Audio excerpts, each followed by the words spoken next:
Between January and late October 2025, over 2,400 food outlets, ranging from hawker stalls to cafes and restaurants in Singapore, have shut down. Among those that have registered for under 5 years, 82% never made a profit. For small local companies, it's an F&B apocalypse. Yet, some Gen Zs are running into the fire. Today, we are going to visit 3 groups of Gen Z hawkers. The first, who are just 1 month into the business. The second is a couple who have survived their very first year. And the third is a Gen Z boss with multiple outlets. What exactly are their secret weapons to surviving in this harsh F&B climate? Today, we find out.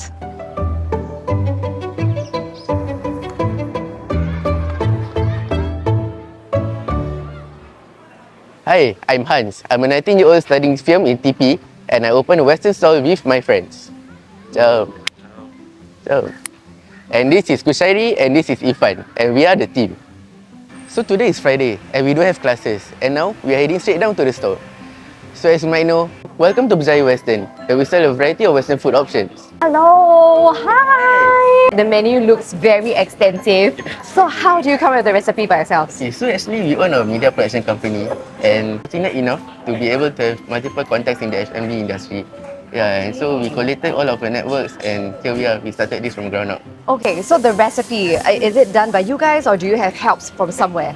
So through our network, we managed to find an ex-hotel chef. So we let him know what type of food we want to make, and in this case, it's Western. And we work together very closely to set up a menu together, we R&D together, and we also set up a pricing strategy for the food options here. Okay, it smells amazing. Can we chat a bit more while having the food? Yes, of course. The reason why we chose Yishun is because we finished one of our work projects and we realized there's not much halal options in the area. So we saw this opportunity and we opened a store here in Yishun. If I'm a Gen Z who has an F&B dream, I want to start out a store in a coffee shop like you guys. What capital am I expecting? At least 15 to 30k-ish if you consider in the renovation, the raw ingredients that you need to buy, and then you have to find a supplier also, and your staff. Okay, how about specifically for rental in general across the whole Singapore? What's the average sum?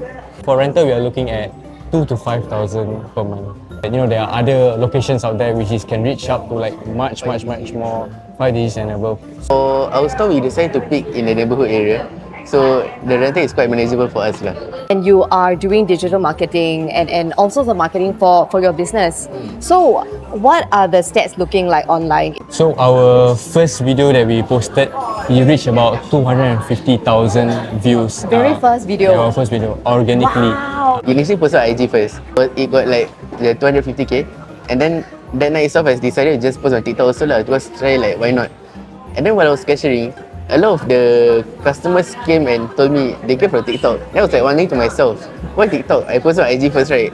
Yeah. And then it was a busy day lah. Then after the shop closed already, then I checked the stats, it's ready on I think 180k within a few hours. We had a lot of people that came to our store because they saw the video. Yeah. And There might be 1 viral video, 2 viral videos, but can it sustain the business for long? one viral video is definitely not enough. I think you have to really keep up with the trend, and like what I mentioned, you have to relate a lot to like our audience. You see a 19-year-old, opening our store, definitely they want to, inspirational. They want to feel that relatability, therefore they come to our store. I'm looking at the crowd around, and there are many people buying your dishes. Not only young people, but older customers as well. So what do you think is the key in reaching out to them? We actually came down physically and like gave out like flyers to like everybody in the neighborhood. Like we go like door to door also, and like door to door. Yeah. Since I'm here today, let's just dig into some food, gain some energy, then we'll give out flyers together, okay? Guys, this is my first time giving out flyers for F&B, and I think it's quite fun. Anyway, I just wanted to ask, because you guys are students and you are business owners for not just 1 company but 2, how are you guys managing it? How are you juggling academic studies, your businesses? How? We tend to stagger ourselves. So for example, I would take Friday, Saturday, Sunday, where else, if I would take Monday, Tuesday, Wednesday, Thursday. That's really nice. Okay, so what is the big goal for your stall right here? We're focusing more on building our community right here first, and of course our goal will be to build into a bigger Western chain. Yep. Okay, well, good luck. Hello boss, we just opened up a store at 291, right behind there. go come and check us out. That's level 1. The boys in Yishun are using content and community to spark a fire in their very first month. But once the hype settles, the real grind begins. How do you survive the day-to-day when you're faced with manpower shortages or burnout? Let's find out from a Gen Z hawker couple who have survived their very first year.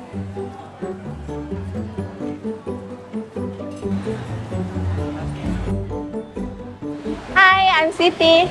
I started M Plus Fried Rice Paradise with my partner last year. So we serve over 20 variations of fried rice using our secret weapon, our automated woks. Jay is not available today, he's busy with school. So I'll be running the show by myself. So come, let me show you how we make our signature Hebi Hiam fried rice with our salted chicken. First of all, we had to figure out the recipes, the different flavors that we wanted to work with.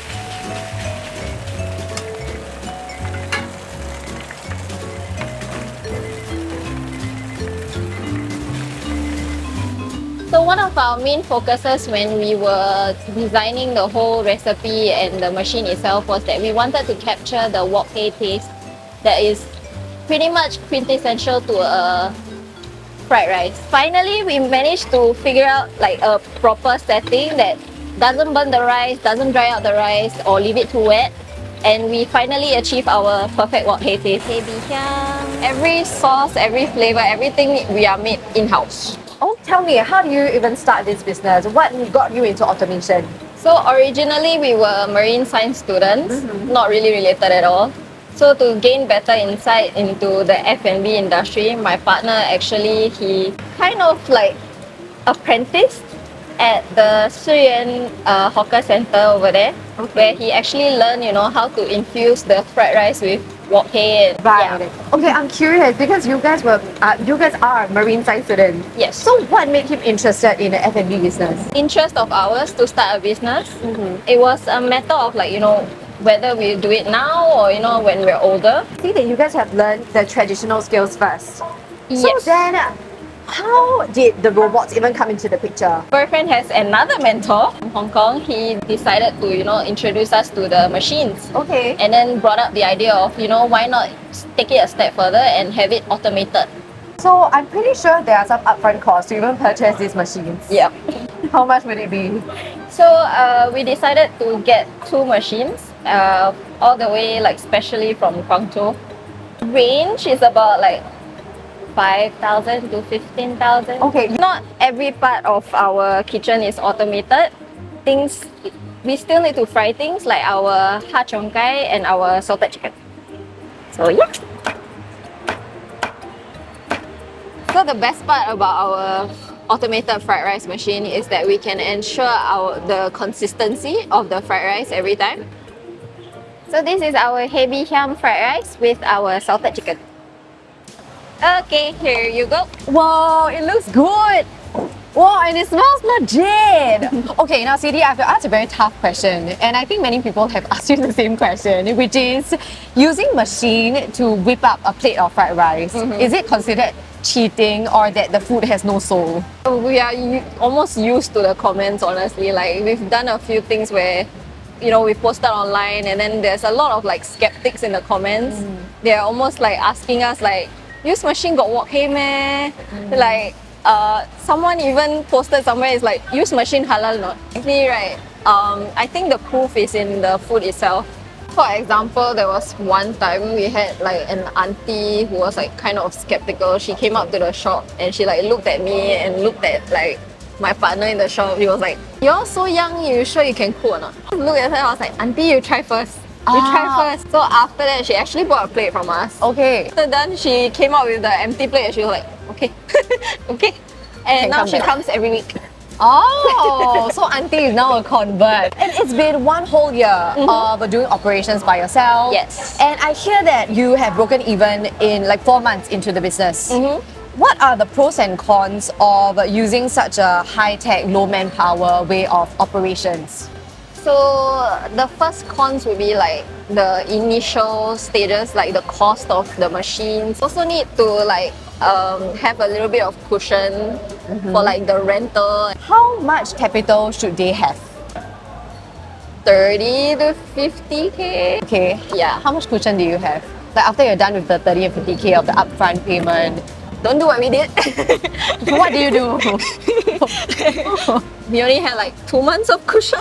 Oh, 2 months. So we had like a really do or die like attitude going about it. Whoa! Which is why congratulations, book even in 4 months based Yeah. on sheer determination and of course good food. Thank you.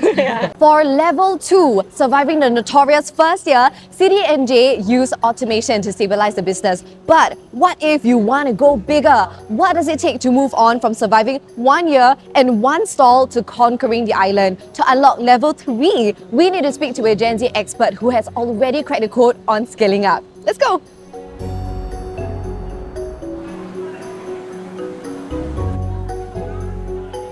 Hi everyone, my name is Yuan Ming. I'm 23 years old. I'm currently a full-time finance student at SUSS and I run What the Puff. We currently have 3 outlets selling handmade curry puffs with traditional as well as unique flavors like cheesy curry puff and truffle mushroom chicken puff. Oh, so why curry puffs? So, fun fact actually, my parents, they sell Teochew porridge. I see them wake up early every single day and they have to cook over 20 dishes. I feel like it's really tiring and not the easiest thing to scale, and that's why we chose curry puffs because it's a single product model. So Gaming, do you have any secrets on how to scale up your business? If you're really serious about scaling up, my advice is that you take what's needed for survival and you roll the rest of it back into the business so that you can keep as much cash in the business for you to scale up. For staffs, we generally try to match the right people to the right job scope, and so I guess you gotta hire fast and fire fast at the same time. If an individual is not suitable, we don't want to waste each other's time. So our secret weapon would be referrals. Generally, we treat our staff pretty well, and it's quite likely that they would want to recommend their friends to work here because it's a pretty good environment, in my opinion. Auntie nice to meet you. 我很好了，不得不得。我听说你刚刚去 holiday 回来哦。哦，降了4公斤啊！哇，肥了4公斤，还要减肥了了。 So Gaming, how do you ensure consistency in each puff? As for the consistency of each puff, me, my brother and our other co-founder Jin Jie, we physically manage the different outlets to ensure that the food quality is consistent. All these puffs are rejects because some is like a bit too over fried and we don't want to serve like too like dark or overburned products to our customers, so quite wasted. Another important thing to take note would be portion control. Like for example, because of the quantity that we are selling every day, let's say we sell 1,000 curry puffs a day, just 20 grams per curry puff that we go off can lead to quite a drastic increase in our food costs. And that's what exactly happened with us. Like when we first opened the shop, we got a little bit out of touch with the filling part, and we weighed like maybe around 20 grams extra for our curry puffs each.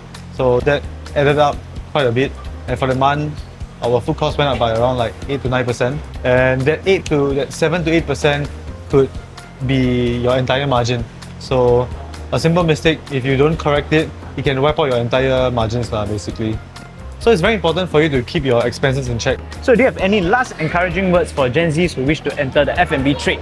Cliche as it sounds, just try, because in Singapore, especially in the hawker scene, most of the hawker owners are elderlies, and if no one chooses to come in and open up hawker stalls or take over, eventually there will be a slight chance that the hawker culture might die out.